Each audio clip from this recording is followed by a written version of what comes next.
guys! Welcome back to my YouTube channel. And for today's video, gagawa tayo ng isang kahindik-hindik na DIY. Ano nga ba itong DIY na to? Ba't ko ba tinatanong? Ando naman na sa baba. Obvious na, obvious. Gagawa tayo ng DIY ano tawag doon? Lip tattoo! Lip tattoo. So, ayun. Ano nga ba yung mga kailangan natin? Bilisan na natin, pag-review pa ako eh. Dahil kung gagawin eh. Siningit ko lang ito talaga. Para lang makapag-upload na. So, first, ang kailangan... Hoy! Antay! Hoy! Sino kausapin mo nga yung kapwa mo aso? So, here are the things that we are going to be... Ito yung mga kailangan natin gamit.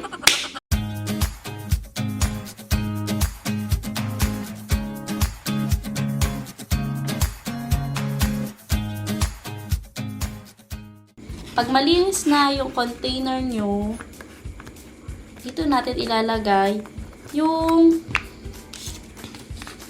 facial mask, peel-off mask. Hatiin natin sa gitna. Total, dalawa naman to para mabilis pigain. Sana clear to kasi alam ko clear to eh. Mahirap kasi pag hindi clear. Naku, parang hindi clear. Ay, clear siya. Very good, clear. Clear, clear, clear, clear. Ay, hindi pala. Medyo yellowish. But that's okay. Hindi naman siguro siya kukulay sa labi.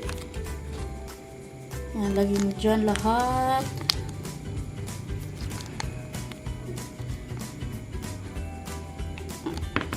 Simutin, sayang.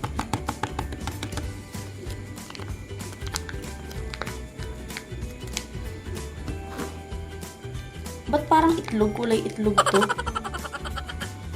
Nagharap kasi ko ng clear eh, pero yun talaga. Ngayon ko naman kasi makikita itsura. Meron kasi ako nakita doon. Malaki. Isang pack malaki. Kaso, saan ko naman gagamitin yung pagkadami-dami?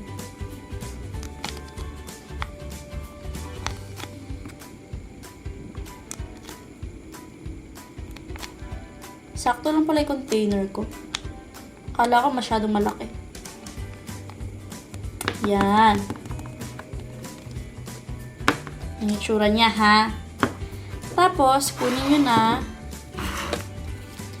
yung food coloring nyo. Yan, kung ano man yung napili nyo. Sa akin, syempre, red para makitang-kita sa video. Sealed pa yan, ha? Ayan, sealed. Gusto na natin.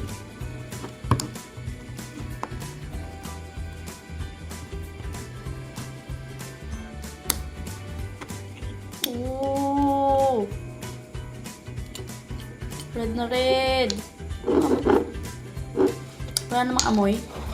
Hindi ko alam kung paano papatakan, pero sige, G. Oops. Konti lang muna, ha. Mamaya, magpara tayong ano dito. Dracula. Oops. Yan muna. Scary! Whoop, whoop. Ito, kasi ito na rin pampapahid ko. Kasi alam nyo guys, may nakikita talaga ako gumagawa rin ito. Pero ang gamit nila, non-toxic na glue. Naisip ko, kahit non-toxic yun, sa papel ginagamit yun, hindi sa bibig. Kaya nagtingin-tingin pa ako, nag-search pa ako, ano pa bang pwedeng ihalo. Ganun. Tapos na-discover ko na pwede rin pala itong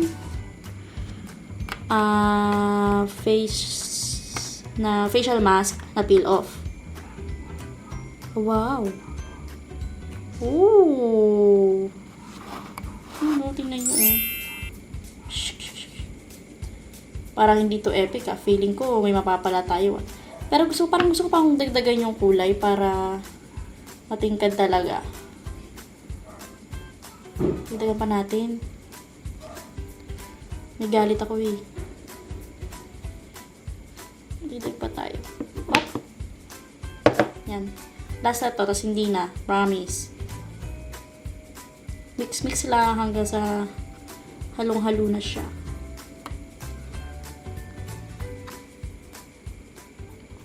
So yan, halo na natin siya. Ito na siya. Tapos nalinis ko na rin yung brush para sa pagpa-apply. Ngayon, tanggalin muna natin yung lipstick na meron ako sa bibig ngayon. Excited ako dito! Talaga! Yan muna ng kulay, ha? Apply na natin! Excited ako! Excited ako! Game! Lapit tayo konti para kita. Sana mabilis matuyo. Oh. Wala siyang amoy. Pinaamoy! Wala siyang amoy! Apply na natin. Ay, yung itsura niya, parang hindi ko alam, hindi ko ma-explain, pero para siyang mint.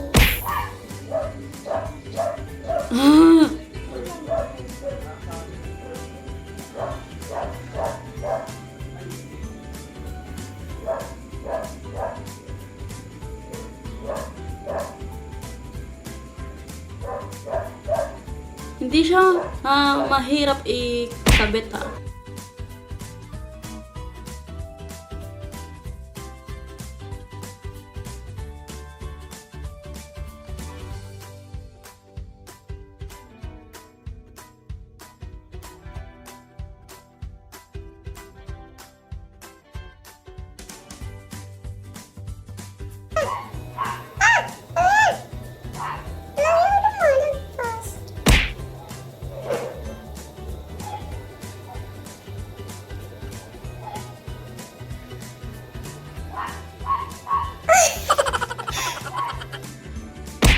Pagka tinry nyo to, tapos may nagsabi sa inyo, ba't nag-DIY ka, di ka na bumili? Ganito sabihin mo. Eh bakit ba? Gusto ko Garnier yung nasa musmo ko. Tsaka yung mga mahilig bumili ng mga peke, mga bangketa. Ito na lang gawin nyo, at least alam nyo pa yung mga nakalagay. Hindi doon, hindi nyo alam kung ano yung mga pinilalagay. Mamaya pintura ng pader mo nilalagay doon eh. Naku! A few moments later. Feeling ko tuyo na. Tanggalin na natin. Game.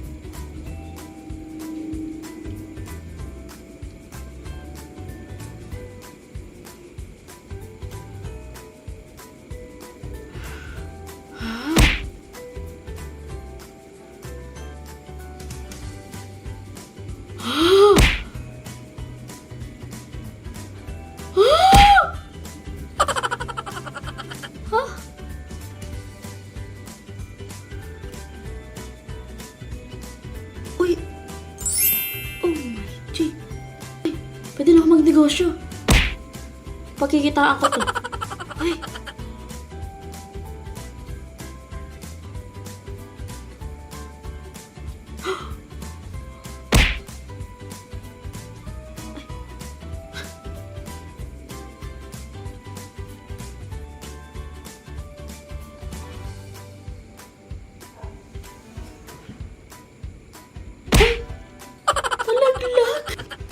Yan, okay na ulit. Ayos na. Background. Grabe. Parang humawag na itlog maalat. Tapusin na natin ta.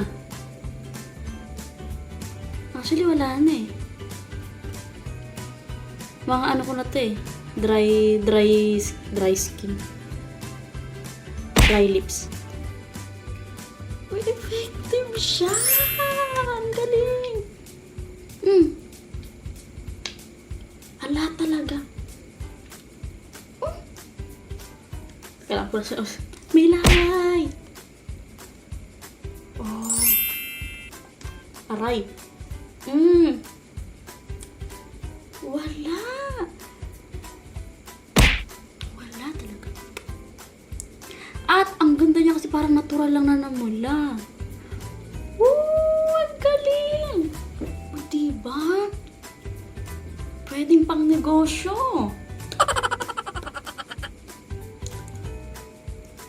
Galing. Galing talaga. Ito lang, tsaka ito. Meron ka ng ganito. Mura lang yan. Tapos yung container ko, galing pa yan sa Skinmate, naubos. Naubos kung ano. Ang ganda niya, oh. Pwede. May naisip ako. Sa susunod kong gagawin, gagawa naman tayo ng DIY na, oh my God, dat pala hindi ko inubos. Dalawa'y binuksan ko, diba? Sauce. Very raw. Ba't ba dalawa binuksan ko? Kumagaksin na naman ang pera. So next, gagawa naman tayo ng DIY eyebrow tint. Ganito rin yung nilalagay, yung uso dati. Ewan ko lang kung uso pa hanggang ngayon. Pinapahid na ganun, tas ipi-peel off din. Ayun, peel off eyebrow. Bro face. Thanks. Thank you guys for watching. Kung nagustuhan niyo yung video, na to, give this a big thumbs up and hit the subscribe button. Sa next video natin gagawa tayo ng eyebrow tint gel.